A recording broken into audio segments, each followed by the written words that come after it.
Hey guys, আজকে আমি বানাবো পেঁয়াজি। তো পেঁয়াজি কীভাবে বানাবো তোমাদের সাথে শেয়ার করছি, তোমরা দেখতে থাকো স্কিপ না করে। তো আমি প্রথমেই পেঁয়াজগুলো গোল গোল করে কেটে নিয়েছি, তারপর টমেটোগুলো এভাবে কুচি কুচি করে কেটে নিয়েছি, আর সাথে দিয়েছিলাম ধনেপাতা কুচি করে, আর এই যে আমাদের গাছের কাঁচা লঙ্কাগুলো কুচি কুচি করে কেটে দিয়েছিলাম। তারপর লবণ দিয়ে দিয়েছি, লবণের পর এখানে শুকনো লঙ্কা গুঁড়ো দিয়ে দিয়েছি, তারপর অল্প একটু জিরে গুঁড়ো দেবো আর একটু ধনে গুঁড়ো দেবো, তারপরে একটু কালো জিরে দেবো।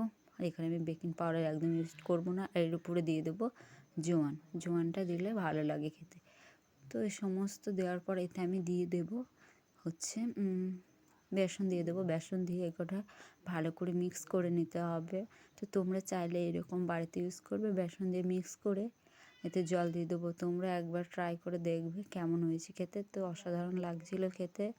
তো এইরকমভাবে মাখিয়ে নাও, মাখিয়ে নিয়ে 5 থেকে 10 মিনিট রেখে দিতে পারো, বা না চাইলে না রাখতেও পারো। তো তারপর মাখানো হয়ে গেলে পরে কড়াই তেল বসিয়ে দিয়ে তেলটা গরম হয়ে গেলে পরে একে একে সমস্ত ছেড়ে দেবে, ছেড়ে দিয়ে গ্যাসের ফ্লেম আস্তে দিয়ে নাড়াচাড়া করে তুলে নেবে। আর কমেন্ট করে বলবে কেমন হয়েছিল খেতে। তো আমরা পেঁয়াজি ভাজতে থাকি, আর তোমরা তাড়াতাড়ি চ্যানেলটা সাবস্ক্রাইব করে দাও এরকম ভিডিও পাওয়ার জন্য। তো আজকের মতো টাটা।